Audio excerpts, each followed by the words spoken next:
Bonjour à tous, ravi de vous retrouver pour cette nouvelle édition de Sénat 360. Voici les titres.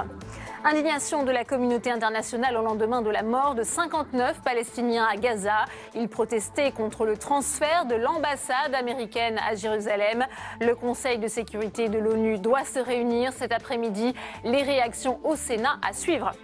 Et cette journée, la plus meurtrière du conflit israélo-palestinien depuis 2014, fera partie des thèmes abordés lors de la séance des questions d'actualité au gouvernement. Pas moins de 3 interpellations sont prévues. C'est à suivre en direct dans un instant. Il y a un an, Édouard Philippe était nommé à Matignon. L'ancien maire du Havre, porte-parole d'Alain Juppé pendant la primaire LR, dit assumer la politique menée par Emmanuel Macron. Il promet que le programme des réformes va être dense jusqu'au bout du quinquennat. On en parle dans cette édition. Et je vous rappelle que vous pouvez réagir sur Twitter à tous nos débats avec le hashtag Sénat360. Pour m'accompagner cet après-midi, on retrouvera Saveria Rojek et Tam Tranui en direct de la salle des conférences du Sénat. Le multiplex, c'est tout de suite.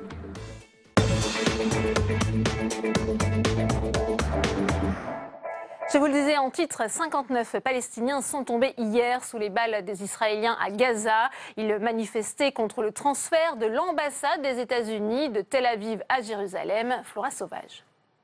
Au lendemain de la journée la plus meurtrière depuis 4 ans, avec 60 morts palestiniens et 2400 blessés, les réactions ne se sont pas fait attendre.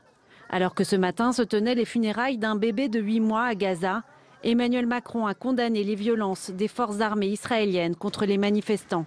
Le président du groupe Les Républicains au Sénat fustige la décision américaine de transférer son ambassade à Jérusalem. On ne doit jamais acculer un peuple à la désespérance. Et c'est ce qui se passe aujourd'hui pour le peuple palestinien. Au Sénat, au sein du groupe d'amitié France-Israël, les affrontements d'hier font réfléchir. Je devais moi-même faire un voyage début juin dans le cadre des commémorations du 70e anniversaire de l'État d'Israël.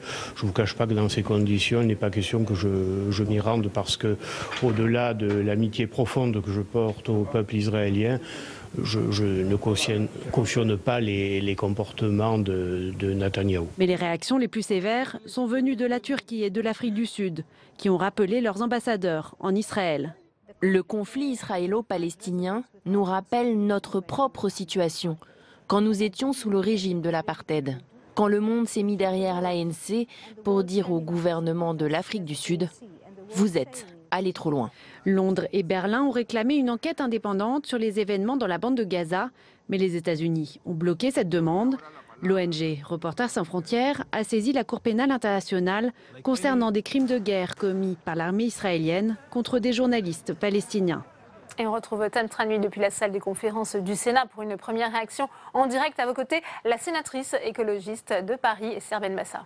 Oui, Esther Benbassa, 2 images de la journée d'hier. D'une part, le transfert de l'ambassade des États-Unis à Jérusalem et puis cette image, cette conséquence de ce transfert, cette répression sanglante des manifestants de Gaza. C'est une image pour vous insupportable ? Oui, tout à fait insupportable. J'ai toujours été pour 2 États, l'État palestinien à côté de l'État d'Israël avec une capitale Jérusalem, n'est-ce pas, une capitale unique pour les deux qui se partageraient, n'est-ce pas, cette capitale. Écoutez, c'était attendu quand même qu'il y ait ces événements parce que le transfert de l'ambassade des États-Unis signifie que les Palestiniens ne seront jamais maîtres de la partie qui les concerne, à savoir Jérusalem-Est. C'est la fin du projet d'un État palestinien. Et c'est pour ça qu'il y a aussi une telle excitation et hargne de la part des Palestiniens, même s'ils ont été certains manipulés par le Hamas. Mais il faut dire qu'un jour, s'il y a la paix, le Hamas sera sur la table des négociations. Amnesty International et Reporters sans frontières parlent de crimes de guerre. Reporters sans frontières saisit la Cour pénale internationale. Écoutez, crime de guerre, c'est quand même un mot très général. C'est vrai, ce qui s'est passé hier est inadmissible. Ce sont des crimes qui ont dépassé quand même la limite de ce dont on pouvait s'attendre d'un pays démocratique. Mais écoutez, Israël dit de son côté qu'il a défendu ses frontières. Je ne crois pas que ces gens qui manifestaient allaient occuper Israël, qui a une armée très importante. Ils disent effectivement c'est leur crainte. Est-ce que vous avez jugé, pour conclure, la condamnation d'Emmanuel Macron suffisante? Il a parlé des violences des forces israéliennes contre les manifestants palestiniens. Oui, j'approuve et je dis que l'Europe, là, devrait se mobiliser pour trouver une solution. Parce qu'aujourd'hui, c'est la journée de la Nakba, c'est la mémoire, le jour de la mémoire de l'expulsion ou le départ forcé des Palestiniens. On peut craindre de nouvelles violences. Il faut être vigilant et l'Europe devrait aujourd'hui trouver une solution à ce problème, mais je ne crois pas que l'Europe trouvera une solution parce qu'elle s'est tue, elle se tait et elle continue à se taire. Et aujourd'hui, il faut passer à l'action. Merci beaucoup Esther Benbassa d'avoir répondu à mes questions et je vais passer la parole à présent à Christophe Castaner. Bonjour. Bonjour. Nous allons parler ensemble de la première année du gouvernement d'Édouard Philippe, c'est aujourd'hui l'an 1 du gouvernement. Les parlementaires, notamment les sénateurs, s'inquiètent aujourd'hui d'un futur appauvrissement des pouvoirs du Parlement. Dans ce contexte, est-ce que vous pouvez les rassurer? Bien sûr, il suffit de regarder l'esprit du texte qui a été présenté par le président de la République, le Premier ministre pour la réforme constitutionnelle. Il suffit de voir aussi la façon dont nous travaillons avec les parlementaires. Nous sommes dans la Ve République, dans un régime parlementaire avec un exécutif qui a des responsabilités, mais aussi un législatif qui doit assurer contrôle, évaluation, modification, discussion, et nous sommes dans ce cadre-là et nous n'entendons pas en changer. Par contre, on peut être plus efficace. Et on sait aujourd'hui que le florilège d'amendements qui peut quelquefois contribuer, moins dans cette chambre que dans l'autre, à faire de l'obstruction parlementaire, n'est pas toujours la meilleure façon de faire la loi. Il y a eu relativement peu de textes pour l'instant présentés au Parlement. Alors parler d'efficacité, mais il y a relativement peu de textes. Écoutez, je n'ai pas ce sentiment-là. Nous sommes dans la norme habituelle des textes. L'objectif n'est pas de se précipiter, mais en même temps, à vous écouter, on pourrait penser que le gouvernement est resté assez inactif, alors que j'entends souvent certains de vos confrères qui nous reprochent de faire trop de textes, trop de travail. Il y a un contraste entre les etc. réformes annoncées et le nombre de textes qui passent au Parlement, même s'il y a une durée qui est normale entre les annonces et le passage des textes dans les chambres. Oui, mais vous savez qu'effectivement, on a presque un embouteillage. Si, comme ministre en charge des relations avec le Parlement, j'avais plus de disponibilité, je pense même que certains textes pourraient avancer plus vite. La réforme de la justice, le projet de loi pacte de réforme de notre économie sont des sujets que nous ne traiterons qu'à l'automne. Et si nous avions la disponibilité en temps de travail au Sénat et à l'Assemblée, je vous promets que nous les mettrions en débat plus tôt encore. Autre sujet de préoccupation, c'est la déconnexion du gouvernement avec les territoires. Il y a une opération qui est lancée jeudi où de très nombreux ministres vont se rendre dans les territoires. C'est une opération de reconquête qui est lancée ainsi pour expliquer l'action du gouvernement. Vous savez, si vous avez le sentiment que la croyance dans la relégation des territoires ruraux en particulier date d'il y a quelques mois à l'arrivée de ce gouvernement, je pense que vous vous trompez. Je suis un élu de la ruralité. Je sais la difficulté des zones blanches, du non-accès à l'Internet. Par contre, ce que je sais, c'est par exemple que pour la première fois, au moment de l'attribution des fréquences pour les opérateurs, plutôt que leur demander de faire un chèque dans le cadre d'une procédure d'enchères et de déposer cela à Bercy, on a prévu de mobiliser 3 milliards d'euros pour que la totalité des zones blanches et grises de ce pays soit traitée et neutralisée d'ici 2020, c'est-à-dire très vite. Vous voyez, c'est un vrai état d'esprit qui change. Ces 3 milliards d'euros, avant, ils auraient été dans les caisses de Bercy, vous ne les auriez jamais revus, ils auraient été dans le budget de l'État. Nous les consacrons à la ruralité et aux territoires les plus mal servis en matière de téléphonie mobile. Vous voyez comme quoi on peut faire des choix forts pour la ruralité, mais en même temps, je sais bien que certains pensent que c'est sur la ruralité qu'ils vont se reconstruire alors qu'ils étaient en responsabilité il y a quelques années ou encore moins pour certains. Une toute dernière question. La séance va s'ouvrir sur un hommage aux victimes de l'attentat de samedi. Alors, dans tout ce contexte, faut-il revoir le suivi des fichiers S sans parler vraiment de changer la loi, je connais votre avis là-dessus, mais faut-il tout de même réorganiser le suivi des fichiers S? On le voit qu'il y a forcément de grandes difficultés pour les suivre aujourd'hui. Je crois qu'il faut écouter les professionnels de la sécurité qui sont les premiers à dire surtout n'écoutez pas les oppositions Front National, les Républicains qui aujourd'hui veulent surfer à nouveau sur cet attentat terroriste pour mettre en cause la gestion gouvernementale. La réalité, c'est que Le fichier S, c'est un outil. Et c'est un outil qui permet de neutraliser un certain nombre d'inventats. Plus de 25 l'ont été depuis le début de l'année dernière. Et donc faisons attention, ne polémiquons pas pour polémiquer. Et dans tous les cas, ne tentons pas de faire croire que le risque zéro existerait demain, tout simplement parce qu'on aurait fait une nouvelle loi. Depuis trop longtemps, on a l'habitude de faire croire qu'on répond par des lois à des problèmes qui sont beaucoup plus importants dans la réalité, beaucoup plus difficiles à appréhender que celui du verbe politique. Eh bien, merci beaucoup Merci Christophe Castaner d'avoir répondu à mes questions. Merci à vous, Tam. Et vous venez d'en parler avec Christophe Castaner, alors qu'Édouard Philippe avait soutenu Alain Juppé, candidat malheureux de la primaire LR. Sa nomination à Matignon il y a 1 an, jour pour jour, est pour beaucoup une véritable résurrection politique. Mais pour le Premier ministre, pas question de faire du Juppé. Il assume, je cite, faire du Macron. Voyons tout de suite ce qu'en pensent les sénateurs au micro de Quentin Calmé. C'est un symbole, celui de la reconfiguration politique voulue par Emmanuel Macron. En nommant Édouard Philippe à Matignon, le président de la République a rebattu les cartes du clivage gauche-droite. Un mouvement des plaques tectoniques de la politique française, toujours perceptible 1 an plus tard au sein des groupes parlementaires. Ainsi, les sénateurs socialistes oscillent toujours entre opposition à Édouard Philippe et soutien discret. Il incarne d'une certaine manière la trahison Macron qui proposait ni droite ni gauche. Et effectivement, on a une nouvelle droite qui est arrivée au pouvoir avec Édouard Philippe qui l'incarne sans doute mieux que quiconque. Il y a une belle harmonie avec le président de la République. Je ne sens pas, comme on a pu sentir dans d'autres gouvernements, je ne sens pas qu'il y ait du conflit, de l'opposition. Je pense qu'ils se répartissent bien les rôles. Donc sur ce point-là, ça fonctionne plutôt bien. À droite, pas facile de s'opposer à un Premier ministre venu de la famille. Alors sur l'économie, je pense qu'en effet, les actions qui sont prises sont plutôt des actions qui vont vers la libéralisation, en tout cas vers l'allègement des charges. Ce n'est pas suffisant à notre avis, mais la direction est plutôt la bonne. Et d'ailleurs, on l'accompagne en général dans ses prises de décision. C'est un Premier ministre un peu atypique, beaucoup dans la communication, beaucoup de paroles, peu d'actes. Avec un point commun pour tous les sénateurs interrogés, c'est le manque d'envergure d'Édouard Philippe par rapport à Emmanuel Macron.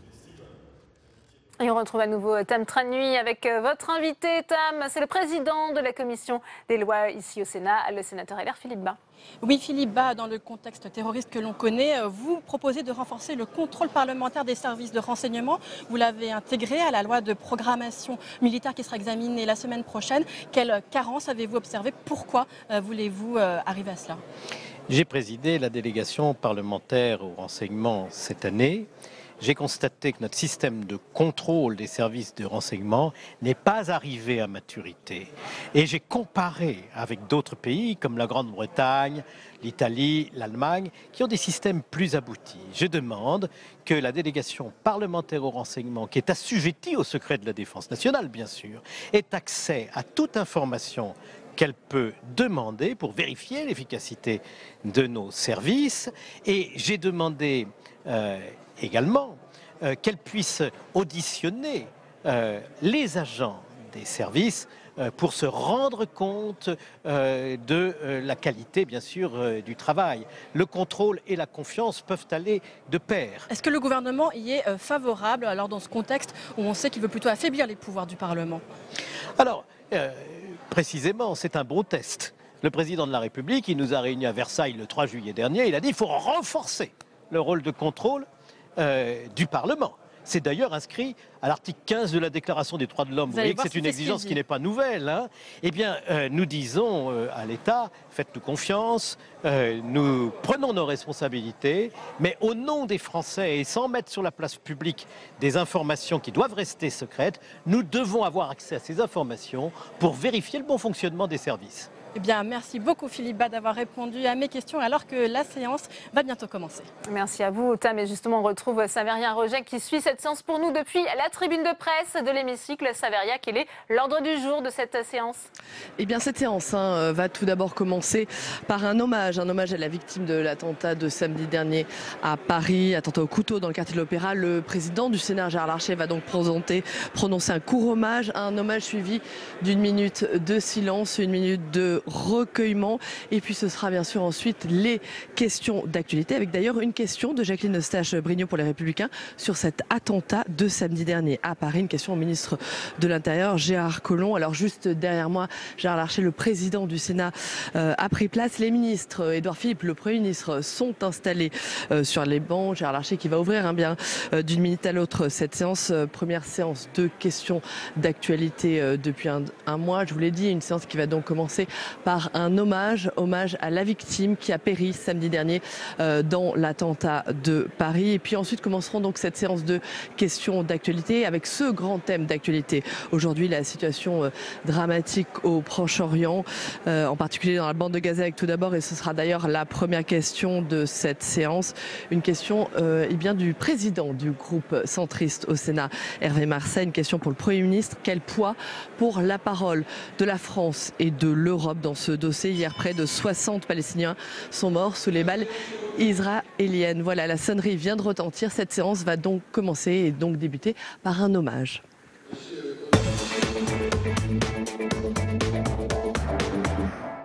Samedi, notre pays a été frappé par un nouvel acte de barbarie de l'islamisme radical au cœur de Paris. Un bilan encore lourd. Une personne décédée, 4 autres ont été blessés. Au nom du Sénat tout entier, j'adresse mes plus sincères condoléances à la famille du disparu. J'adresse au nom du Sénat ma solidarité et mes pensées, notre solidarité et nos pensées, aux blessés et à leurs familles. Au nom du Sénat, nous souhaitons une fois de plus rendre hommage et exprimer notre gratitude à l'égard de nos forces de sécurité qui ont neutralisé très rapidement le terroriste. Ce nouvel attentat nous rappelle le haut degré de menace qui continue de peser sur notre pays. Face à cette menace et à l'heure où la violence se déchaîne à travers le monde, comme nous l'avons encore constaté ces jours derniers, je veux dire au nom du Sénat que nous ferons face, que nous resterons unis et déterminés à poursuivre le combat et à défendre nos valeurs. Il y a un instant, dans le jardin du Sénat, je rendais hommage aux étudiants et aux lycéens qui se dressaient contre le totalitarisme le 11 novembre 1940. Je pense à nos soldats, à cet instant, à nos forces de sécurité qui sont aux avant-postes de la liberté. Ce sont les mêmes valeurs qui nous rassemblent. Monsieur le Premier ministre.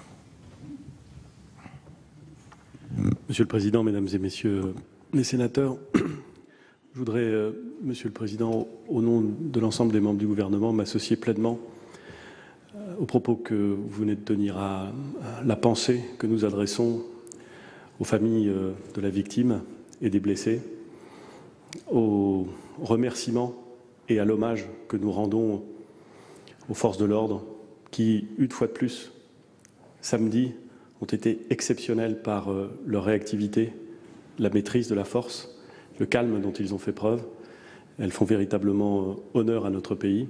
Et je voudrais, Monsieur le Président du Sénat, vous rejoindre entièrement sur la nécessité d'être fort, ferme et unis face à cette menace qui ne baisse pas d'intensité et qui ne baissera pas d'intensité dans les semaines et les mois qui viennent.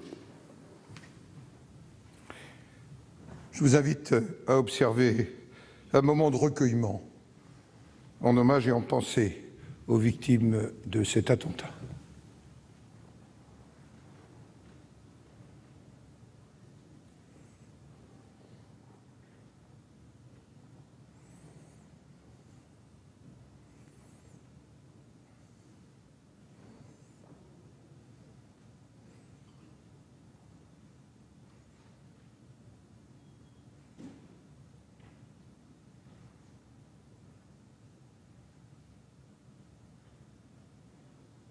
Je vous remercie.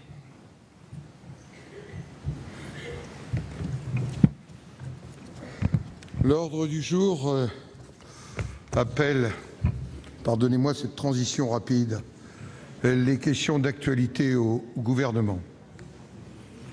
Au nom du bureau du Sénat, j'appelle chacun de vous à observer, bien sûr, nos valeurs essentielles, le respect des uns et des autres, mais aussi le temps Et je donne immédiatement la parole au président Hervé Marseille pour le groupe de l'Union centriste. Merci, Monsieur le Président. Monsieur le Président, Monsieur le Premier ministre, mes chers collègues, il y a 70 ans, David Ben-Gourion proclamait la création de l'État d'Israël. Pour celles et ceux qui avaient entendu Théodore Herzl théoriser l'État des Juifs 50 ans auparavant, pour ceux, peu nombreux, qui avaient échappé à la Shoah, il y avait ce jour-là un immense espoir, une délivrance et un accomplissement. Nous aurions aimé retrouver cette atmosphère. Au lieu de cela, depuis hier, nous avons en mémoire des images difficiles de morts par dizaines et de blessés par milliers au moment même où était inaugurée à Jérusalem l'ambassade des États-Unis. Ces images succèdent à celles des échanges de tirs de missiles et de contre-missiles dans le ciel syrien il y a peu à la recherche de cibles iraniennes ou d'avions de Tsahal. Après avoir reçu Benjamin Netanyahou en décembre dernier et le prince héritier saoudien il y a un mois, le président de la République a rencontré Donald Trump, président des États-Unis, il y a 15 jours. Le président de la République a sans nul doute cherché à convaincre, à faire partager les préoccupations de la France. Il a sûrement été écouté, mais il n'a pas été entendu. Donald Trump a additionné provocation, décision unilatérale et menaces. Pouvons-nous espérer avoir une parole européenne audible, Monsieur le Premier ministre, alors même que cette Europe, qui est engluée dans ses contradictions, a à peine soutenu notre pays comme nous sommes intervenus en Syrie? Monsieur le Premier ministre, quelles initiatives la France peut-elle encore engager pour retrouver dans cette région tourmentée qui peut s'embraser à tout moment le chemin de la paix? Je vous remercie. Pour vous répondre, Monsieur le Président, la parole est au Premier ministre, Monsieur Édouard Philippe. Monsieur le Président, Mesdames et Messieurs les sénateurs, Monsieur le Président Marseille. La journée d'hier à Gaza a été la plus meurtrière depuis 2014, avec près de 60 morts, des mineurs et près de 2700 blessés, dont beaucoup par balle. La France condamne évidemment et sans aucune ambiguïté ces violences. Car si nous sommes sans aucune ambiguïté attachés à la sécurité d'Israël, nous ne pouvons pas accepter un tel niveau de violence face au droit fondamental des Palestiniens à manifester pacifiquement. La politique de la France, elle est connue, elle est ancienne, elle a pour objectif deux États, Israël et la Palestine, vivant dans la paix et la sécurité au sein de frontières reconnues, avec Jérusalem pour capitale des deux États. C'est ce que dit le droit, c'est la ligne défendue par la France.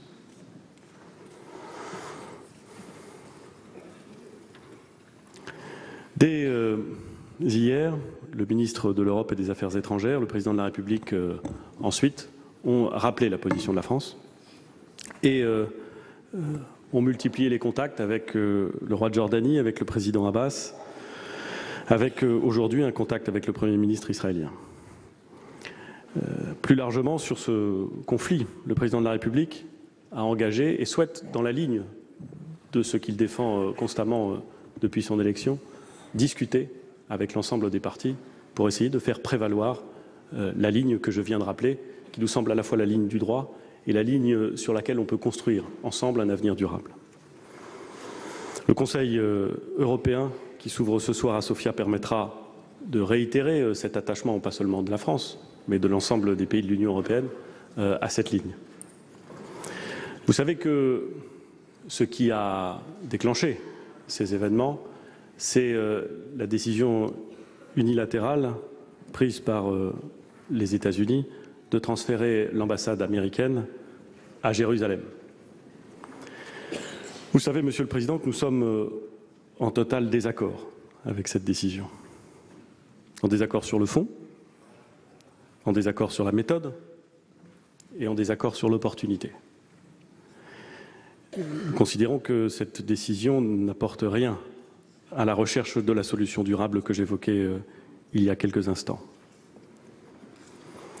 Dans cette région, comme dans les autres, mais peut-être encore plus dans celle-ci, qui est traversée par des tensions très fortes, par des menaces très grandes, c'est le respect du droit, c'est la recherche du multilatéralisme, c'est le souci de respecter une politique ferme, prévisible par l'ensemble des partis, qui doit nous permettre d'avancer, encore une fois, dans la ligne que je viens d'évoquer. Je vous remercie. Merci, Monsieur le Premier ministre. Monsieur le Président,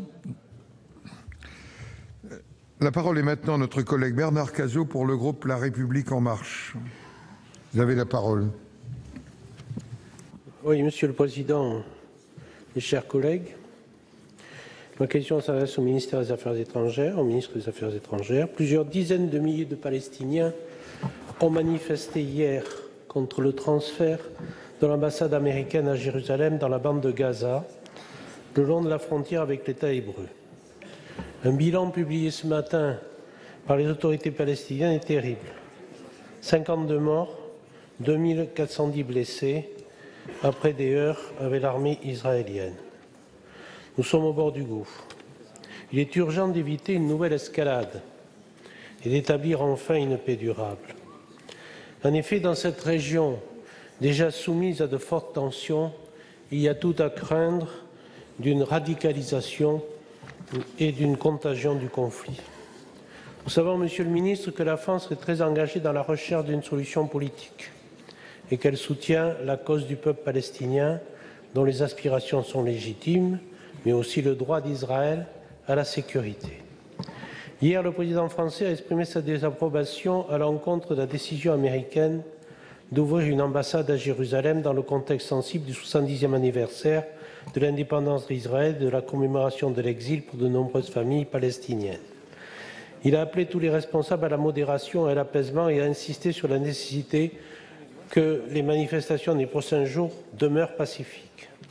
Mais au-delà, lorsque la sérénité, comme nous l'espérons, sera revenue, il faudra redonner vie au processus de paix car il n'y a pas d'autre solution durable qu'une paix juste et négociée entre deux États garantissant une quiétude mutuelle à la Palestine et à Israël. À la suite de ces événements, et au-delà de la position bien connue de la France, y a-t-il des initiatives qu'envisage de prendre le gouvernement permettant de faire avancer la réflexion vers la résolution de ce conflit? Merci. Pour vous répondre, la parole est au secrétaire d'État auprès du ministre des Affaires étrangères, Monsieur Jean-Baptiste Lemoine. Monsieur le ministre. Merci beaucoup, Monsieur le Président, Mesdames et Messieurs les sénateurs. Monsieur le sénateur Bernard Cazeau, permettez-moi en premier lieu d'excuser Jean-Yves Le Drian qui, justement, est en route pour Bruxelles où se tient cette réunion importante avec Monsieur Zarif, le ministre des Affaires étrangères iranien, et les partenaires européens membres, effectivement, à l'accord de Vienne. S'agissant de la situation que vous avez évoquée et des terribles heurts et drames qui se sont déroulés hier, le Premier ministre a rappelé quelle était la position de la France et je voulais vous dire qu'il y a effectivement là un désaccord qui s'exprime de trois manières. Un désaccord sur le fond quant à la décision qui a été prise effectivement de bouger l'ambassade des États-Unis à Jérusalem, parce que Jérusalem a vocation à devenir la capitale de deux États, pas un, mais bien deux. Un désaccord sur la méthode, puisqu'il s'est agi d'une décision unilatérale, et puis un désaccord sur l'opportunité, puisque, on le voit bien, les crises se multiplient dans cette région du Moyen-Orient. Alors face à cela, le président de la République, naturellement, prend des initiatives, est en contact permanent avec, d'une part, le roi de Jordanie, qui, vous le savez, joue un rôle tout particulier, mais avec également le Premier ministre israélien. Il va s'entretenir avec lui dans les prochaines heures pour redire toute la désapprobation qui est la nôtre quant à l'usage disproportionné de la force qui a conduit à des tués, à un nombre considérable de blessés, comme l'a rappelé le Premier ministre. Alors, il y a des urgences, effectivement, peut-être à résoudre avant d'enclencher ce grand chantier, enfin, peut-être, de la paix durable. C'est notamment la crise humanitaire qui sévit à Gaza. Et de ce point de vue-là, il est urgent de se mettre d'accord sur la levée du blocus et en même temps, effectivement, sur des garanties en termes de sécurité pour Israël. La tâche est ardue, mais je crois que il est de notre devoir de tout faire pour éviter que le sang coule à nouveau demain et après-demain et encore plus tard. Merci.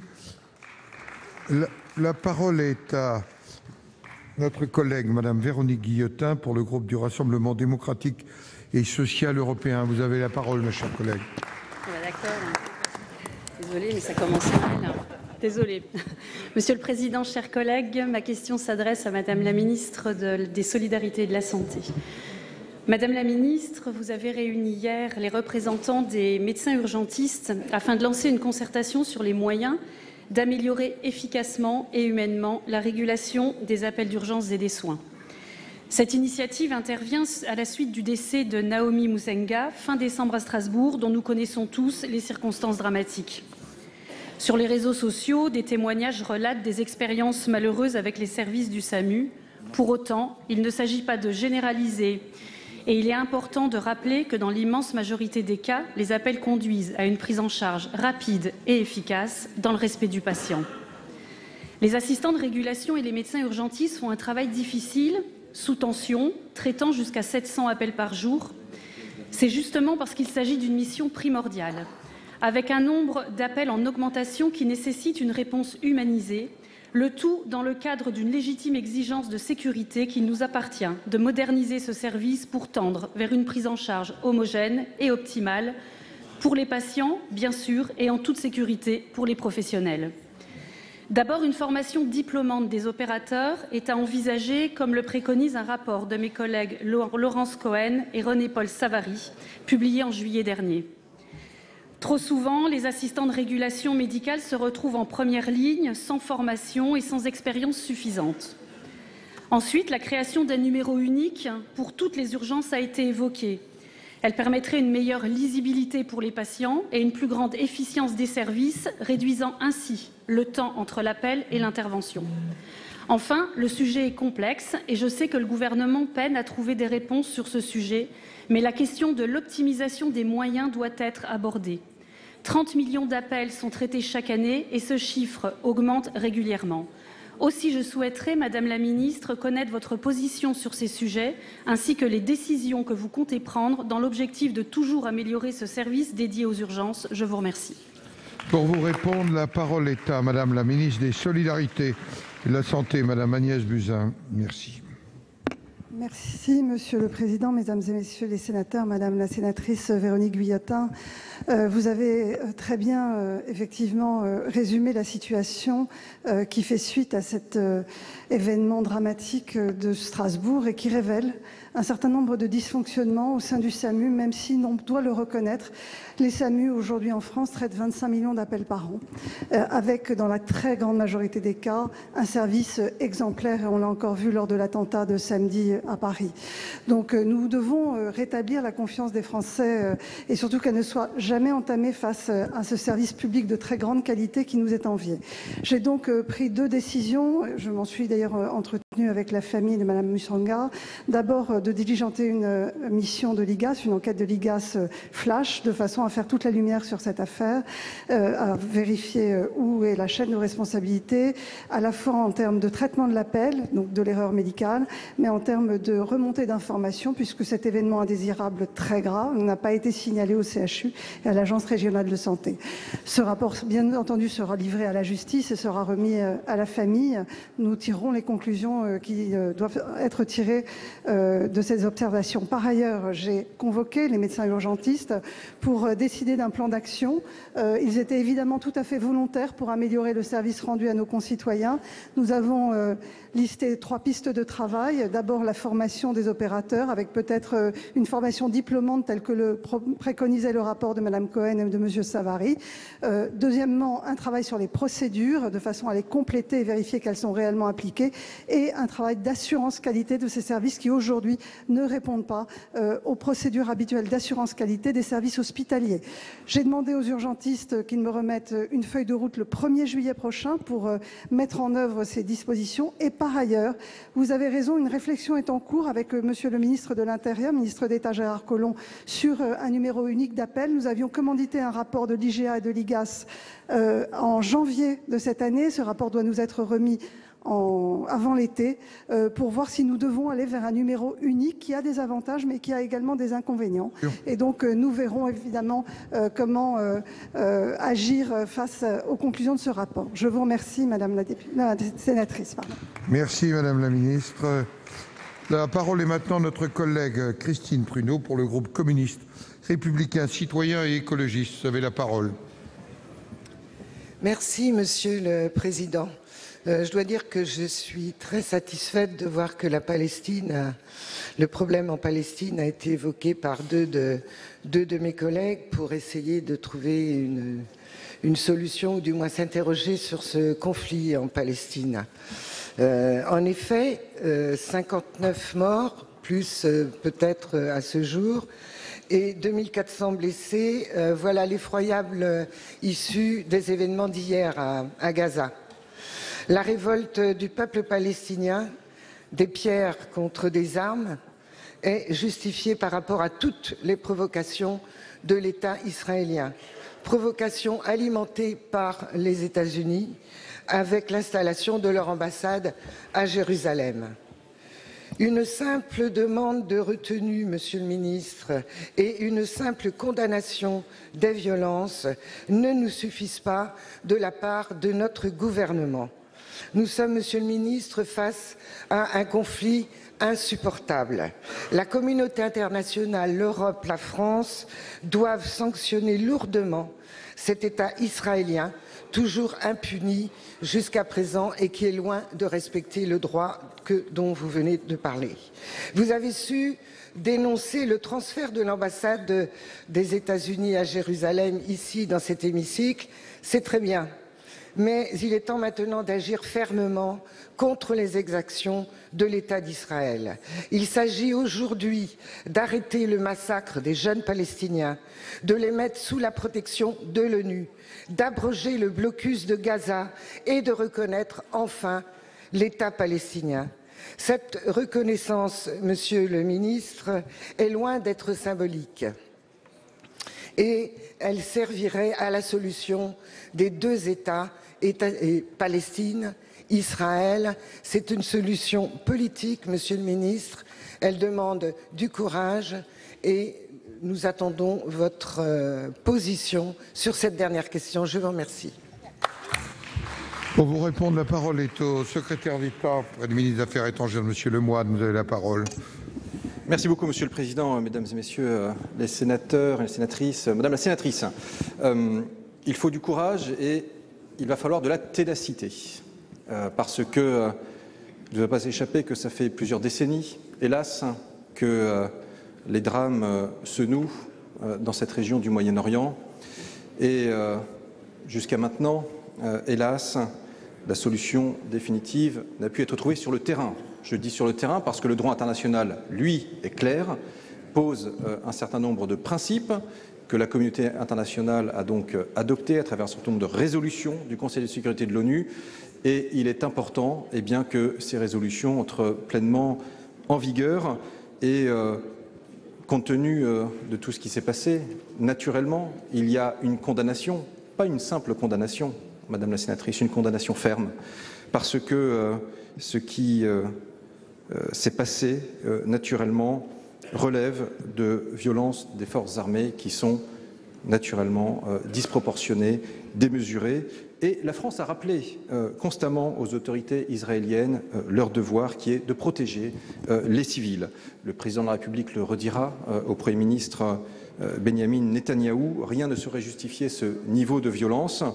Et encore une fois, je crois qu'il faut finalement prendre ce bâton de pèlerin, si je puis m'exprimer ainsi, ce bâton de sagesse et de paix pour essayer, toujours et toujours, de enfin parvenir à des solutions concrètes sur le terrain par rapport au blocus, par exemple, de Gaza, la situation humanitaire qui génère une désespérance et qui elle-même, cette désespérance, nourrit naturellement un sentiment de révolte et un sentiment qui se traduit après par naturellement des actions désespérées.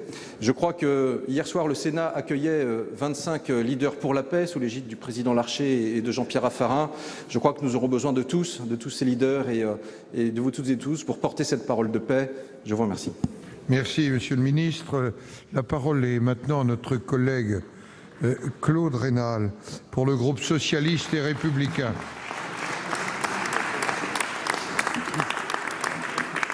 Monsieur le Président, mes chers collègues, ma question s'adresse à Monsieur le ministre des Finances. Ce lundi, l'ONG Oxfam publie un rapport particulièrement offensif pointant l'absurdité des logiques du capitalisme financier. Sur la base de données publiées par les groupes du CAC 40 entre 2009 et 2016. 67,6% des bénéfices, nous dit-on, depuis 2009, ont été reversés aux actionnaires, faisant ainsi de la France le pays au monde qui en reverse la plus grande part. Ce chiffre était de seulement 33% au tournant du siècle. Ce rapport montre une évolution récente et toujours plus marquée de l'augmentation des dividendes au détriment des salaires, mais aussi des fonds propres, voire du financement des investissements dans les grands groupes cotés. Ceci doit nous interpeller collectivement. Nous avions par le passé essayé de revenir pour partie sur cet état de fait, notamment en faisant en sorte de rapprocher la fiscalité française sur les dividendes de celle sur les revenus salariaux. Tels ne sont pas, Monsieur le Ministre, les signaux envoyés par votre gouvernement qui favorisent plus encore la distribution des dividendes, que ce soit par la sortie de ceci de l'assiette de l'ISF, la création du prélèvement forfaitaire unique à 30% ou encore récemment la suppression annoncée de l'exit tax. Vous deviez libérer et protéger. Pour ce qui est de libéraliser l'économie, nous avons vu.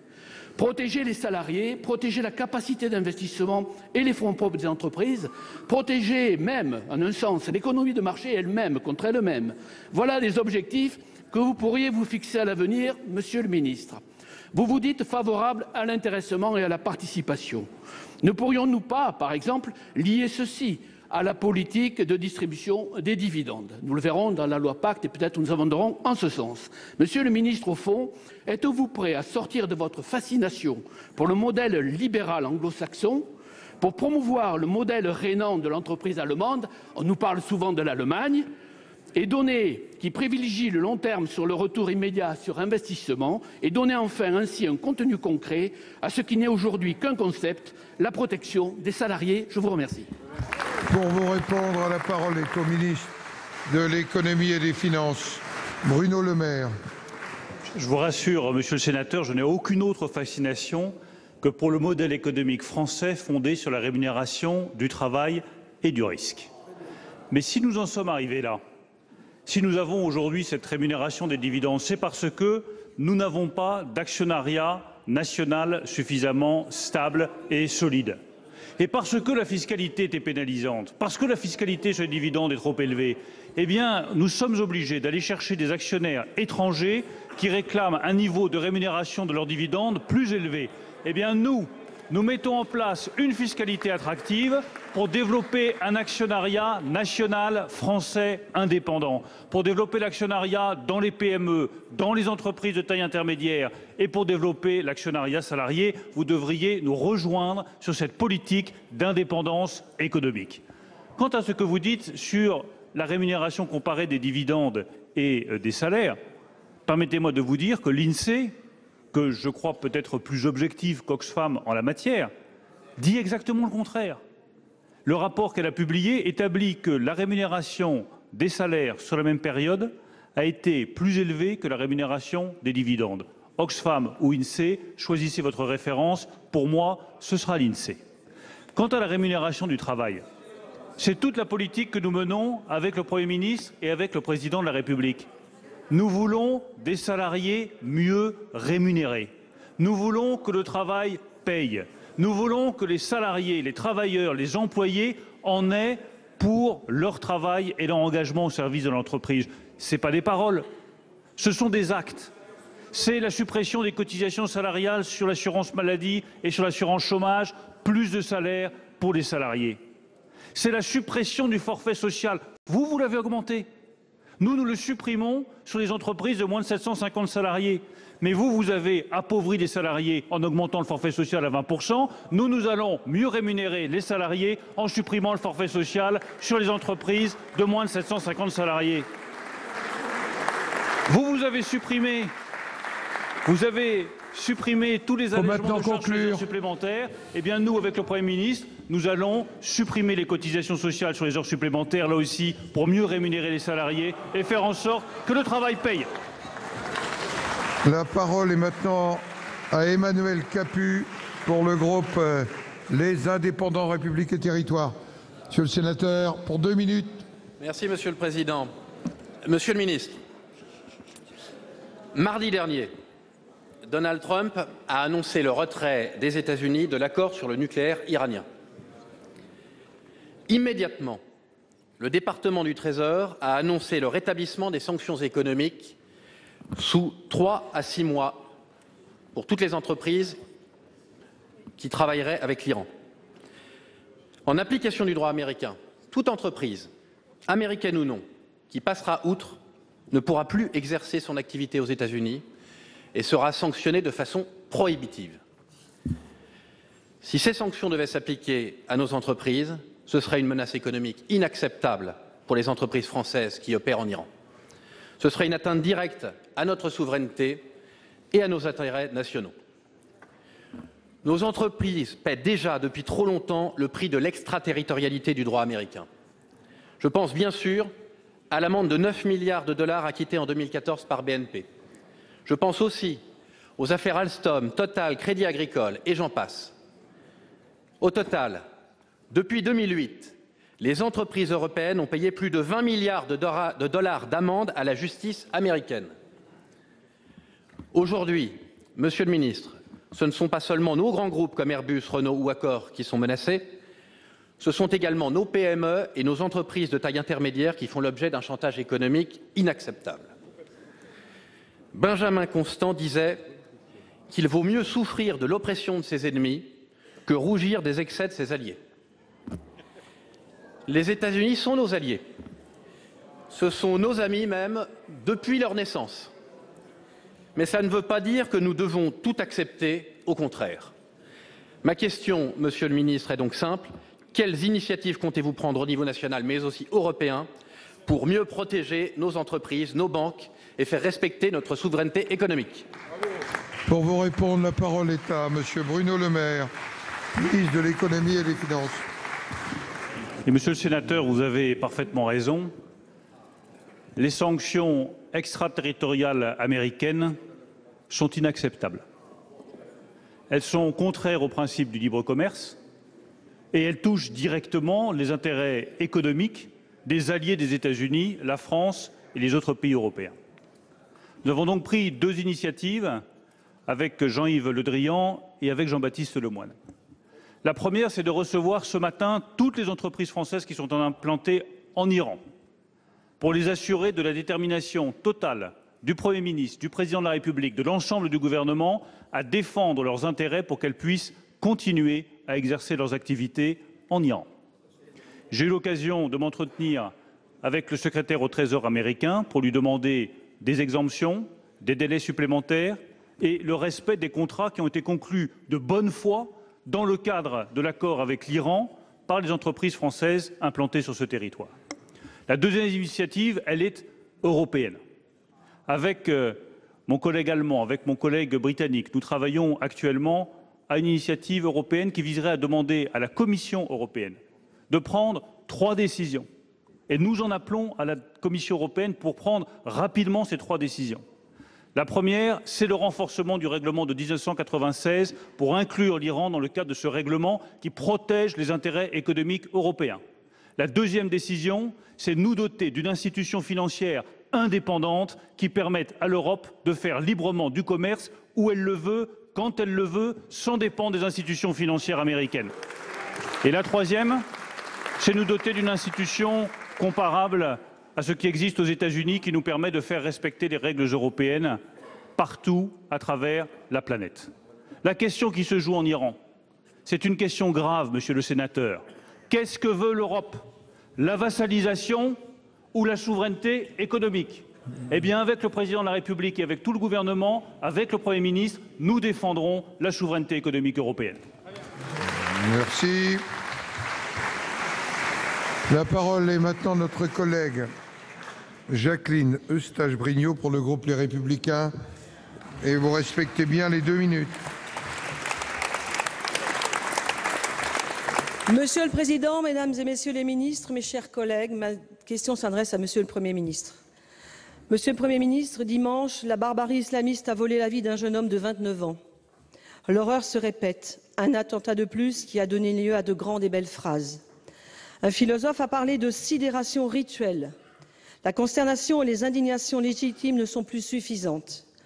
On a le sentiment que l'accoutumance au terrorisme islamiste nous guette. Or, il y a pire que l'horreur. Il y a l'accoutumance à l'horreur.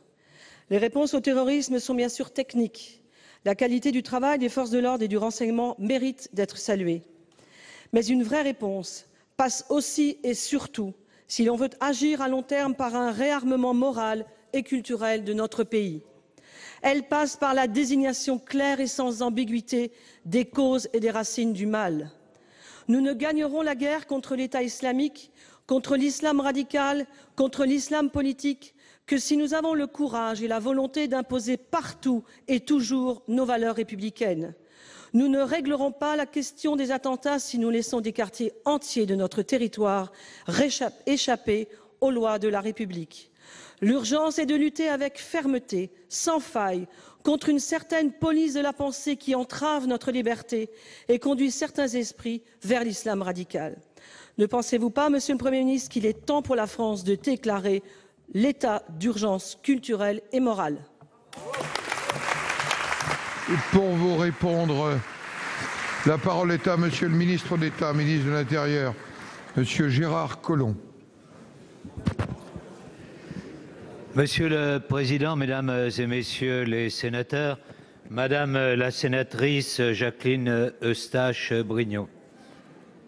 Oui, samedi dernier, la barbarie a encore frappé. Elle a encore frappé un jeune homme de 29 ans. Elle a fait plusieurs blessés. Et s'il n'y avait pas eu la réaction immédiate de nos policiers, qui sont intervenus en moins de 9 minutes, sans doute aurions-nous eu plus de morts, plus de blessés. Et je veux d'abord saluer leur sang-froid. Parmi eux, il y avait un jeune homme qui, il y a 1 an encore, était ADS. Il est gardien de la paix. C'est lui qui a abattu le terrorisme. Alors, on peut lutter contre le terrorisme par un certain nombre d'idées, je suis d'accord avec vous. Oui, il faut combattre idéologiquement ce terrorisme, cet islamisme radical qui amène à tuer dans nos quartiers. Il faut peut-être faire en sorte qu'il n'y ait pas dans nos grandes villes à la fois des endroits prospères et puis des quartiers qui se paupérisent, qui se ghettoisent.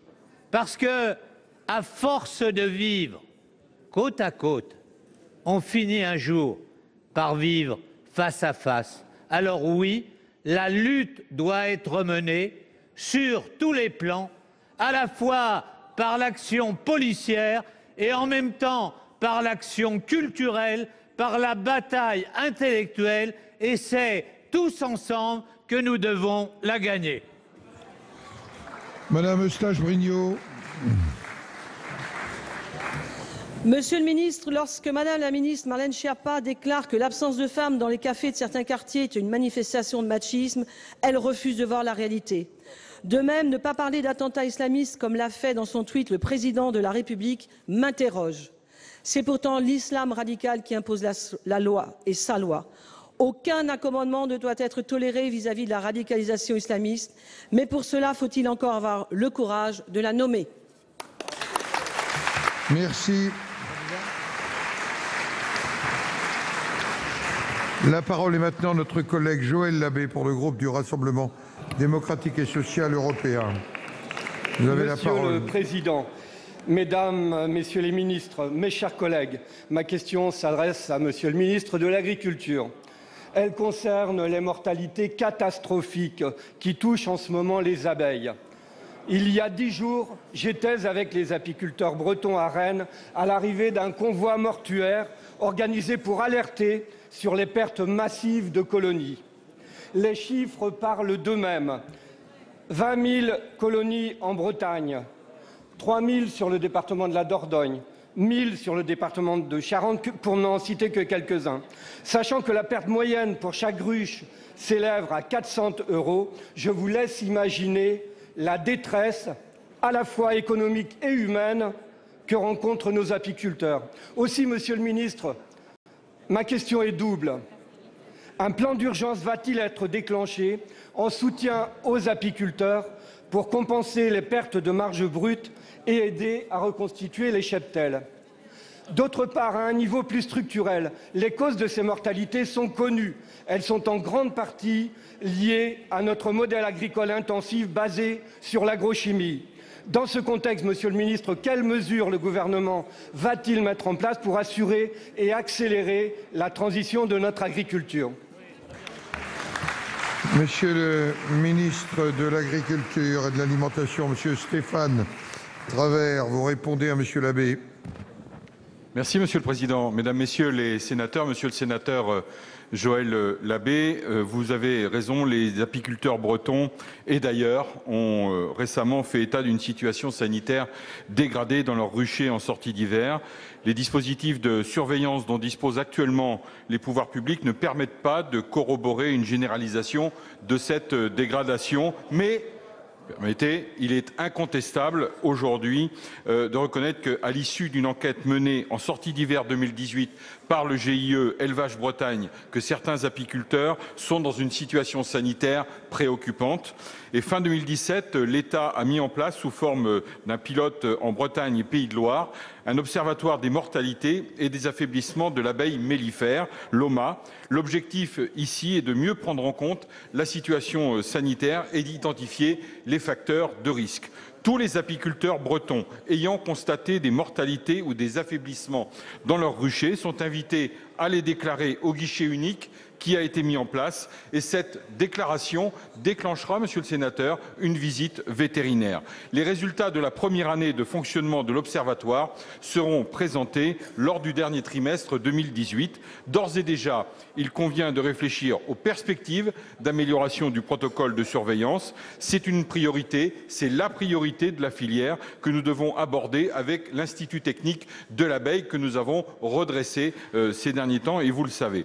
En France, un dispositif de surveillance des mortalités massives aiguës des abeilles existe depuis plusieurs années et après avoir été évalué par l'ANSES, sa révision est désormais engagée en associant les experts, les représentants professionnels de l'apiculture et ce dispositif alimente le dispositif de pharmacovigilance animé par l'ANSES. Monsieur le sénateur, le 25 avril dernier, le gouvernement a présenté son plan d'action sur les produits phytopharmaceutiques concernant les pollinisateurs sur la base d'un avis de l'ANSES qui sera saisi prochainement. Il est prévu de renforcer les dispositions sur les conditions d'utilisation des produits phytopharmaceutiques en vue, bien évidemment, de protéger les abeilles domestiques et les insectes pollinisateurs. Je vous remercie. Monsieur Labbé.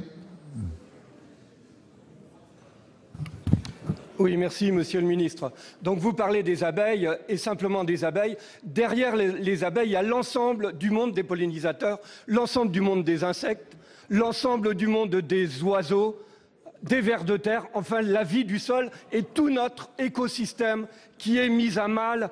Et derrière, il y a les pratiques qui sont à remettre en cause. Vous parlez d'études, des études où il y en a. Il y en a une récente du CNRS, conjointe avec le Muséum d'histoire naturelle, qui démontre les liens entre cette mortalité et les pratiques agricoles. Donc ce qu'on vous demande, et on va en parler dans le cadre de la prochaine loi agriculture et alimentation, et faire des propositions, et on espère qu'il y aura des réponses concrètes allant dans le sens de la biodiversité et du respect des équilibres environnementaux. Je vous remercie. Merci. La parole est à notre collègue Pierre Cuypers pour le groupe Les Républicains. Vous avez la parole. Merci, Président. Monsieur le Président, ma question s'adresse à Madame la ministre des Transports. La grève des cheminots impacte des secteurs entiers de notre économie. L'interruption du trafic pendant 2 jours sur 5 entrave également l'activité réalisable sur la journée suivante. Le potentiel des nuisances de la grève pour nos entreprises est inacceptable. Les industries seront impactées de près de 60%. La France perd des marchés qu'elle ne peut honorer. Je prends l'exemple du marché des céréales alimentaires et non alimentaires, qui représente aujourd'hui 450 000 emplois directs et indirects, qui représente 70 millions de tonnes de production et 9 milliards dans la balance commerciale. La grève impose à ces entreprises des modes de transport alternatifs, routiers et fluvial, dont on voit bien les limites en termes d'augmentation de la durée d'acheminement et de surcoûts financiers de 5 à 20 € tonne. Le pire est à venir, Madame la Ministre. Les entreprises sont contraintes de puiser sur leur stock et, faute de pouvoir être transportées, les récoltes de juillet vont engorger les silos déjà saturés. Des mesures d'urgence s'imposent. Je vous demande donc de mettre en place un service minimum de fret ferroviaire en cas de grève pour toutes les industries, de prioriser les flux agricoles, de mettre en place des moyens conséquents pour moderniser les infrastructures fluviales, de prendre une mesure immédiate d'autorisation exceptionnelle de la circulation des camions les dimanches et jours fériés, et ceci à partir de 22 h la veille. Merci. Pour vous répondre, la parole est à Madame la ministre en charge des Transports, Madame Borne. Monsieur le Président, Mesdames et Messieurs les sénateurs, Monsieur le sénateur Cuypers, vous m'interrogez sur les conséquences du mouvement social à la SNCF.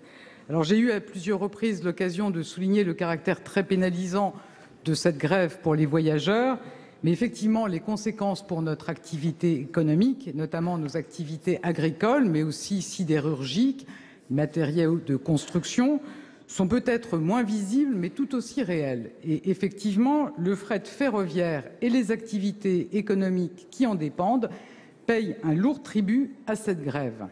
Les jours de grève, c'est à peu près un tiers des trains de fret qui circulent, mais pour le fret, 2 jours de grève, c'est 1 semaine d'activité de perdu. Donc l'État et SNCF Réseau sont pleinement mobilisés, avec notamment un guichet unique pour les entreprises. J'ai par ailleurs demandé au préfet d'être particulièrement vigilant et de signaler toutes les situations critiques pour les activités économiques. Et en effet, d'accorder, c'est déjà le cas, des dérogations pour la circulation des poids lourds, si ça peut être une réponse pour les activités économiques concernées.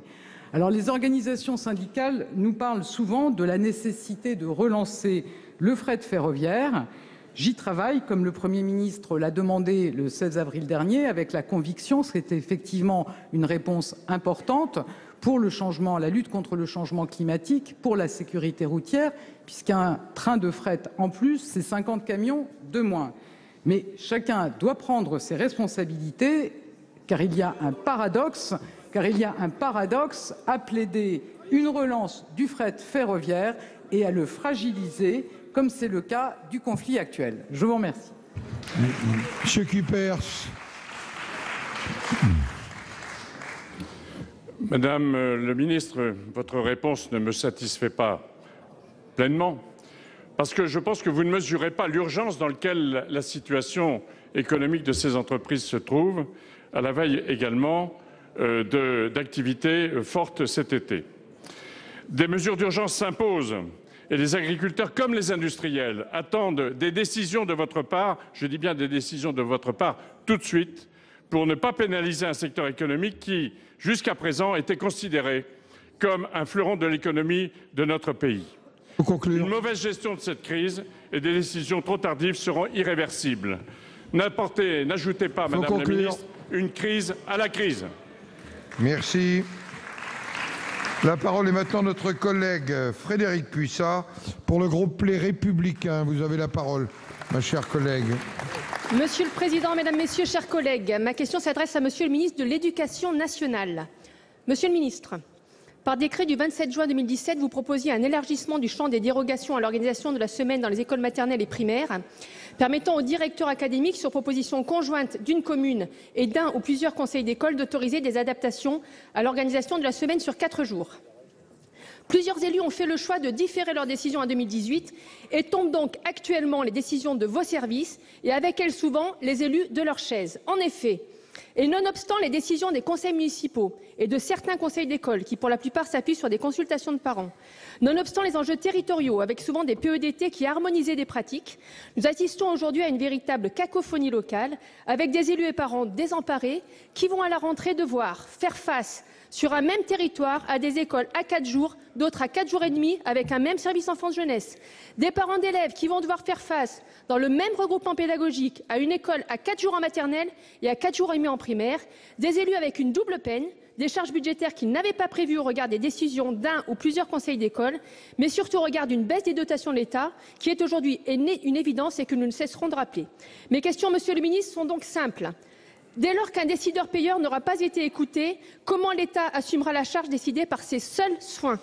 Comment comptez-vous demander à vos services, pour ces territoires aujourd'hui à 2 vitesses, de se mobiliser pour retrouver une cohérence éducative territoriale? Et enfin, pourquoi n'avez-vous pas envisagé d'associer aux commissions prenant ces décisions les élus qui sont, je le rappelle, les principaux payeurs, mais également les porte-parole de la cohérence éducative d'un territoire qu'ils connaissent et que ne représente pas toujours le conseil d'école? Merci.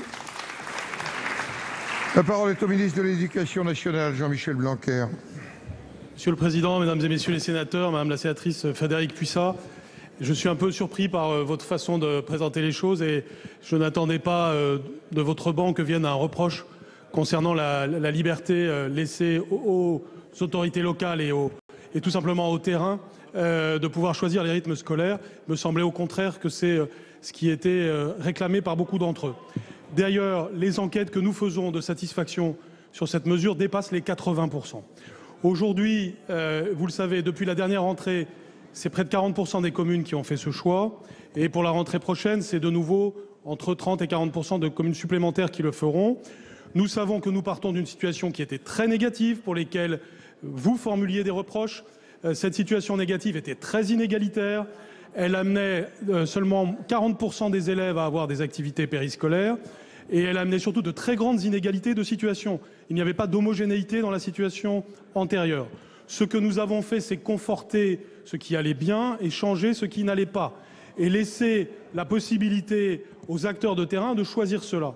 Dans l'exemple que vous citez, nous avons une illustration de ce que je suis en train de dire, puisque vous citez le cas d'une école maternelle qui propose de passer à 4 jours et d'une école élémentaire qui veut rester à 4 jours et demi. Il est tout à fait loisible à une communauté éducative de faire ce choix. Et j'ai des exemples dans d'autres parties de la France où nous avons l'école maternelle à 4 jours et l'école élémentaire à 4 jours et demi. Et ceci est fait parce qu'il y a un consensus local. Et ça n'est pas vu comme un problème, c'est vu au contraire comme une souplesse, parce que par exemple les enfants de maternelle ont besoin de se reposer le mercredi plus que ceux de l'école élémentaire. Ce sont des choix locaux en fonction des circonstances locales. Cette liberté est, je le sais, extrêmement bien vue par la plupart des acteurs.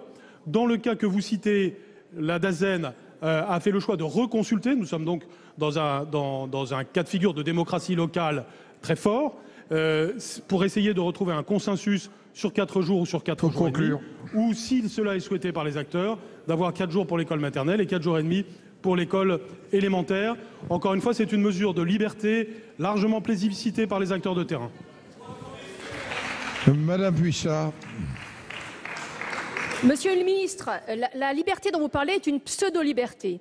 Au final, vous avez fait le choix délibéré de ne pas assumer le bilan des 4 jours et demi. Et ce n'est pas aujourd'hui le conseil d'école, qui peut prétendre détenir la vérité. Par contre, au final, il y a un payeur, c'est l'élu. Il y a une personne qui est interpellée par les parents, c'est l'élu. Il y a au final un cohérent de la politique éducative, c'est l'élu. Je vous demande d'écouter l'élu au final sur ses décisions.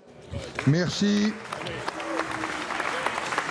La parole est à notre collègue Yannick Botrel pour le groupe socialiste et républicain.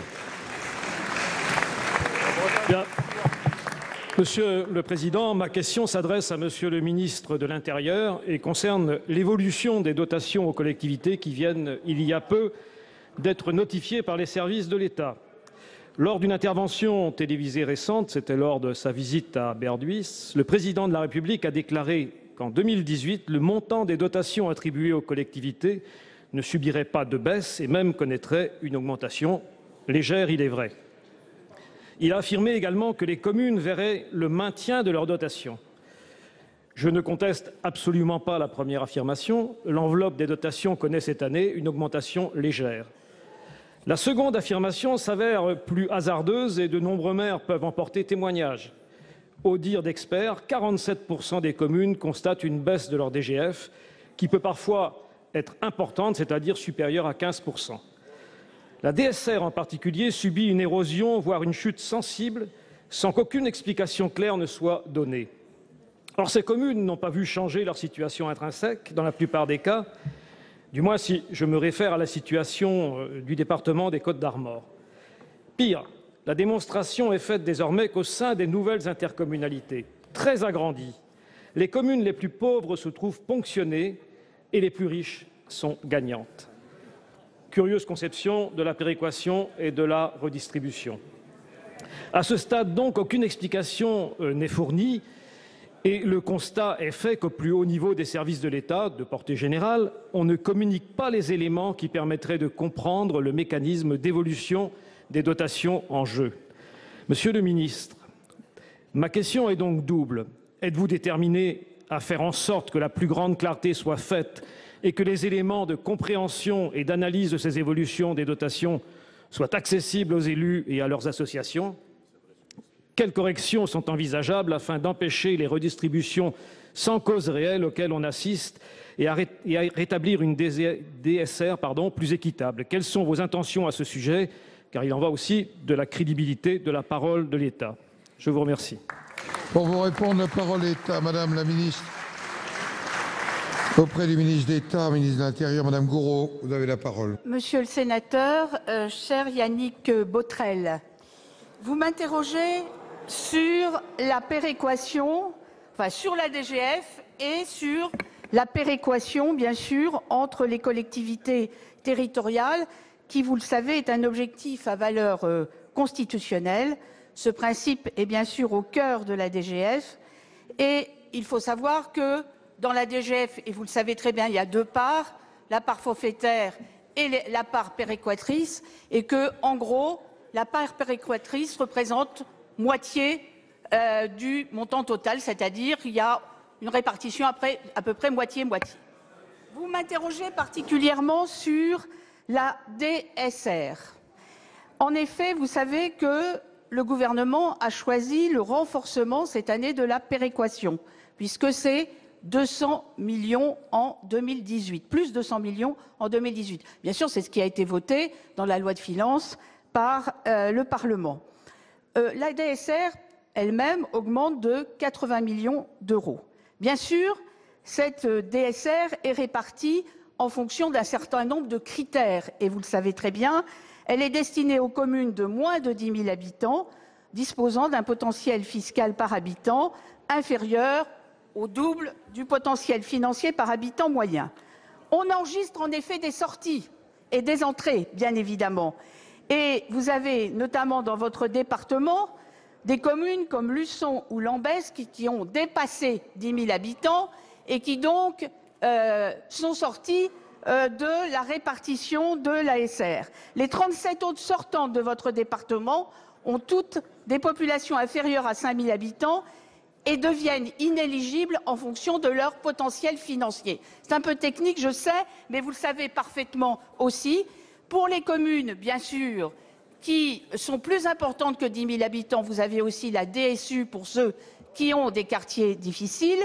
Et enfin, il y a, vous le savez, la péréquation horizontale avec le FPIC qui a été maintenue par la volonté des élus au même niveau que les années précédentes. Je termine en disant que le gouvernement a bien respecté son engagement d'une enveloppe globale de 27 milliards qui a été maintenue. Bien, la dernière question est de notre collègue Évelyne Perrot. Vous avez la parole, ma chère collègue. Monsieur le Président, chers collègues, ma question s'adresse à Madame Jacqueline Gourault, ministre auprès du ministre d'État, ministre de l'Intérieur. Madame la ministre, le dimanche 29 avril, le département de l'Aube a été frappé par une tempête de forte intensité. Plusieurs communes ont été impactées et les dégâts sont considérables. Plus de 140 maisons et 4 sociétés touchées, sans parler des dommages paysagers et matériels. Une entreprise est complètement détruite, laissant une soixantaine de personnes au chômage technique. La loi du 13 juillet 82 prévoit que les personnes physiques ou morales victimes de catastrophes naturelles peuvent être dédommagées par leur société d'assurance pour les dégâts subis. Les communes les plus sinistrées ont ainsi envoyé à la préfecture une demande de reconnaissance de l'état de catastrophe naturelle. Par un communiqué de presse, la préfecture a précisé qu'une pointe de vent avait été relevée à 112 km/h sur un village voisin, ce qui ne correspondait pas aux 145 km/h qu'il faut atteindre ou dépasser en 10 minutes pour être reconnue catastrophe naturelle. Si en 1999, la France a été touchée par ce qu'on appelle une grande tempête, aujourd'hui, ce sont des mini-tornades qui dévastent le territoire d'une violence inouïe sur un temps court. Comment défendre les demandes des élus concernés quand aucun relevé de vitesse de vent n'a été réalisé aux endroits les plus touchés, sachant qu'il peut y avoir des pointes à 215 km/h au centre de la tornade? Madame la ministre, les maires sont habitués à gérer et évaluer les situations d'urgence. Si l'un d'entre eux appelle au secours, c'est que la situation est grave. Madame la ministre, ma question est la suivante. Au regard des changements climatiques, pensez-vous revoir les critères d'attribution de classement en catastrophe naturelle et pour ce fait, intervenir auprès du préfet de mon département pour ce cas précis? Merci. Pour vous répondre, la parole est à Madame Jacqueline Gourault, ministre auprès du ministre de l'Intérieur.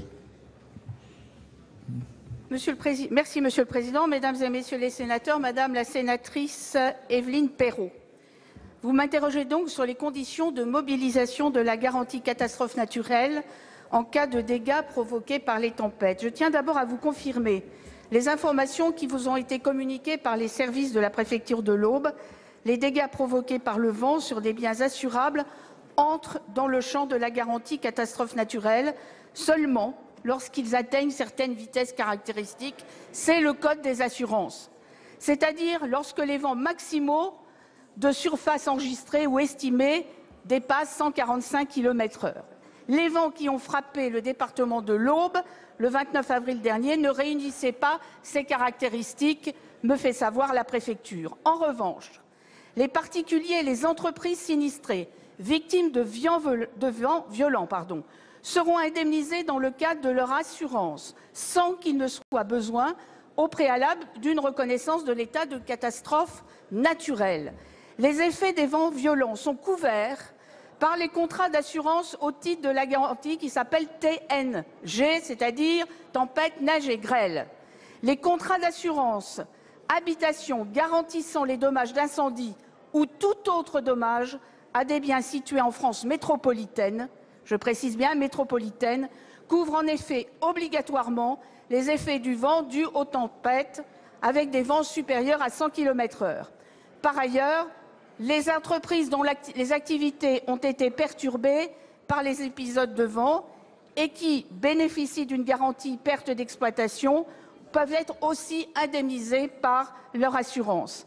Il faut donc inviter toutes les victimes à se tourner vers leur assurance, à déclarer leur sinistre pour être remboursées dans les meilleurs délais. Merci Madame la Ministre. Nous en avons terminé avec les questions d'actualité au gouvernement. Les prochaines auront lieu le jeudi 24 mai à 15 h.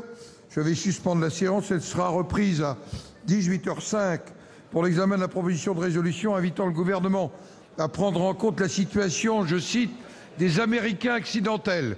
Je ne sais pas tout à fait ce que c'est.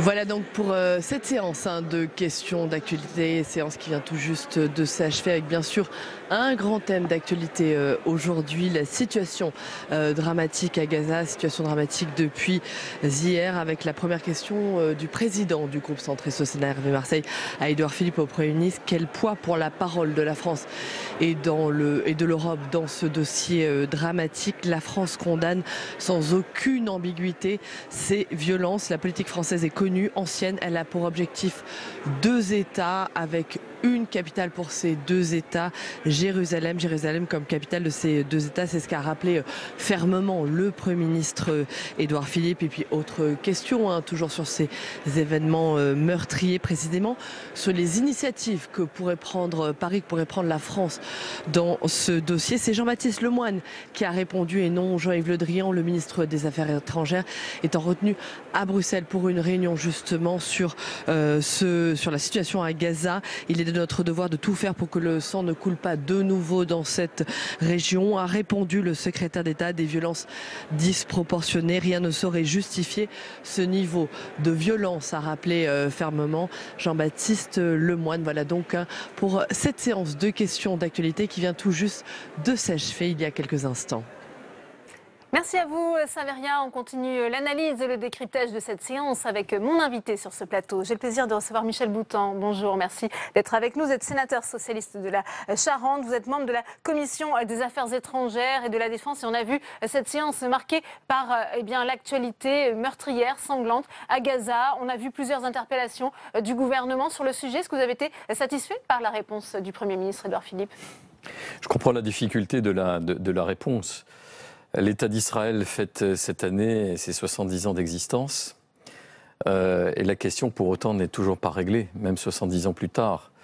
Et le président des États-Unis a jeté de l'huile sur le feu en décidant d'implanter à Jérusalem l'ambassade des États-Unis.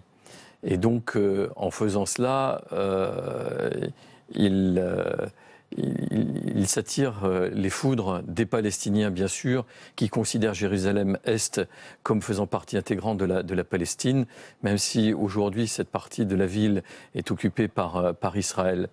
Et c'est le monde entier, c'est l'ONU qui se pose la question du choix fait par les États-Unis et d'une certaine manière du mépris. On sait qu'il y a une réunion du Conseil de sécurité cet après-midi. Que peut-on en attendre? On a vu cette condamnation unanime de la communauté internationale. Bien sûr, mais je crains que, comme d'habitude, les Israéliens, les États-Unis resteront sourds aux demandes qui seront formulées. Et pourtant, le bilan est très lourd. Près de 60 morts, comme ça a été dit par plusieurs de mes collègues au cours de cette séance de questions d'actualité au gouvernement. Un bilan très lourd et dans lequel on compte malheureusement des enfants. Est-ce qu'il faut une condamnation plus ferme? Vous disiez qu'on sentait bien la position bien partagée, sensible pour le gouvernement. Oui. Sauf qu'elle s'inscrit dans un contexte qui est beaucoup plus large, qui est celui du Moyen-Orient, qui est celui du monde, des grands équilibres de ce monde entre les États-Unis qui ne jouent plus tout à fait le même rôle qu'avant d'ailleurs. On voit bien par rapport aux Européens, on les voit petit à petit retirer le bouclier. On pourra se poser la question d'ici quelques temps du devenir de l'OTAN. Les États-Unis ont sans doute considéré qu'aujourd'hui le centre de gravité du monde s'était déplacé de l'Atlantique, de l'Europe vers l'Extrême-Orient et l'Asie, avec les puissances émergentes que sont l'Inde et la Chine. Et au Moyen-Orient en particulier, on voit bien qu'il y a des guerres par procuration dont on avait perdu un petit peu l'habitude, mais on voit bien quelles sont les puissances qui s'opposent derrière les sunnites et les chiites, derrière l'Iran et l'Arabie saoudite, derrière la Turquie ou la Syrie. Les camps se sont plus ou moins reconstitués et la question israélienne, elle se pose dans ce contexte-là, de la sécurité de son peuple. Et dans ce contexte, pardon, Michel Boutant, on a vu aussi la France de nouveau frappée par un attentat, une attaque au couteau terroriste samedi dernier dans le quartier de l'Opéra à Paris. Cela fait ressurgir le débat sur les fichiers S. On voit aujourd'hui que certains réclament, notamment à droite, un traitement plus sévère de fichiers S les plus dangereux.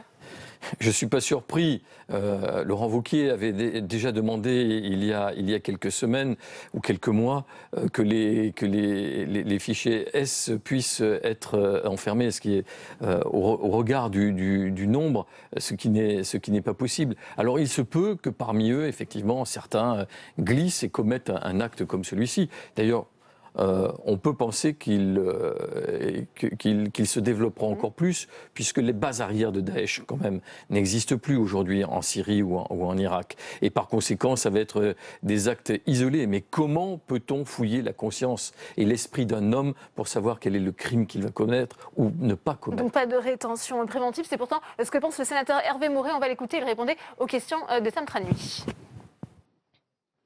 Oui, Hervé Maurey, vous faites des propositions fortes pour lutter contre le terrorisme. Vous proposez notamment une rétention administrative, comme c'est le cas en Israël, pour lutter contre les terroristes dès lors qu'ils représentent un danger imminent et réel. Déjà, eh bien, comment est-ce que l'on détermine qu'une personne représente ce danger imminent et réel ? Écoutez, ce que nous proposons, c'est effectivement de pouvoir empêcher ou plutôt agir par rapport à des personnes qui sont susceptibles de commettre des actes avant que ces actes soient commis. Et donc, ce qu'on propose, c'est que l'autorité administrative puisse, dès lors qu'il y a des éléments substantiels et suffisamment réels et importants, mettre une personne en rétention administrative, mais sous le contrôle du juge, pour pouvoir vérifier justement la réalité de ce danger réel et éminent. Est-ce que vous êtes sur la ligne de Laurent Wauquiez ? Parce que je ne connais pas la ligne de Laurent Wauquiez sur ce sujet, donc je ne pourrais pas vous répondre. Qui lui-même réclame de l'enfermement des individus fichés S jugés dangereux. Non, c'est pas du tout ce que je propose. Je propose pas que tous les individus fichés S soient jugés dangereux. Jugés dangereux, mais jugés dangereux par qui? Ce qu'on propose, c'est très simple. C'est encore une fois, dès lors qu'il y a une personne pour laquelle on a suffisamment d'éléments pour être quasiment certain qu'elle va commettre des actes terroristes, plutôt que d'attendre que ces actes soient commis, qu'elle soit interpellée, mise en rétention, et que le juge puisse contrôler la réalité du bien fondé de cette mise en rétention, c'est-à-dire la réalité de l'existence d'éléments suffisamment importants pour justifier cette privation de liberté. Vous voulez aussi la création d'un fichier qui cible mieux les radicalisés les plus dangereux. Pour vous, aujourd'hui, le fichier S tel qu'il est n'est pas suffisant. Le fichier S, il pose un certain nombre de problèmes, et notamment le fait que c'est un fichier très très large dans lequel on trouve toutes sortes de personnes, et pas seulement des personnes radicalisées, pas seulement des personnes réellement dangereuses. Et donc je crois qu'il faut le cibler sur un fichier plus spécifique qui permettrait de répertorier les terroristes. Et nous souhaitons également que les maires, c'était l'objet d'une proposition de loi que j'ai déposée il y a déjà plus d'1 an, puissent avoir connaissance de la dangerosité d'un certain nombre de personnes qui habitent dans leur commune, parce que les maires sont responsables de la sécurité. Il faut qu'ils aient les éléments nécessaires pour exercer cette mission. Un dernier mot du président de la commission de l'aménagement du territoire sur la SNCF. Comment jugez-vous la volonté du gouvernement d'inscrire l'incessibilité de la SNCF dans le texte quand il va arriver au Sénat? Est-ce que c'est une bonne chose et est-ce que cela garantit qu'il n'y aura pas de privatisation? Je crois que c'est une bonne chose dans la mesure où depuis un certain nombre de semaines et de mois, un certain nombre de personnes laissent à penser que l'on veut privatiser la SNCF. La privatisation de la SNCF, c'est pas du tout ce qui est à l'ordre du jour. Ce qui est à l'ordre du jour, c'est l'ouverture à la concurrence. Et privatisation et ouverture à la concurrence, c'est pas du tout la même chose. Donc tout ce qui pourra aller dans le sens d'une clarification totale de la question me semble une bonne chose. Merci beaucoup Hervé Maurey d'avoir répondu à mes questions. Merci à vous, Tam. Michel Boutant, je voudrais également avoir votre sentiment sur la proposition de loi du président de la commission des lois, Philippe Bas, sur justement le renforcement du contrôle parlementaire des services de renseignement. Ça a été intégré à la loi de programmation militaire. Avez-vous espoir bien que le gouvernement donne un avis favorable à cette proposition du Sénat? Un tel amendement avait été déjà débattu et rejeté au moment de l'examen de la loi dite loi renseignement de 2015.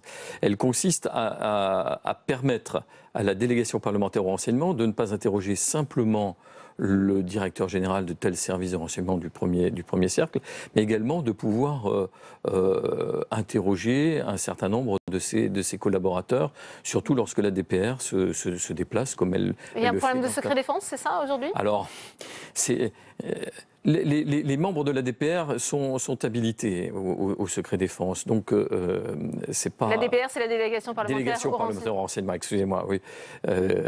Donc ça ne pose pas véritablement un problème. Il faut savoir aussi, il faut préciser que la DPR ne fait qu'un contrôle a posteriori, c'est-à-dire pas sur les opérations qui sont en cours, ce qui pourrait effectivement... laisser supposer qu'il pourrait y avoir des fuites, mais... Concrètement, ça permettrait au Parlement d'être mieux associé dans la lutte contre le terrorisme, c'est ce que vous demandez? En tous les cas, d'avoir une connaissance du travail que font les services de renseignement. Eh bien, merci beaucoup, Michel Boutant, d'être venu sur le plateau de Public Sénat. C'est la fin de cette édition. Merci à vous de l'avoir suivi. À 18h30, on va plus loin, présenté par Rebecca Fitoussi. Très bonne soirée à tous et à demain, 16h30.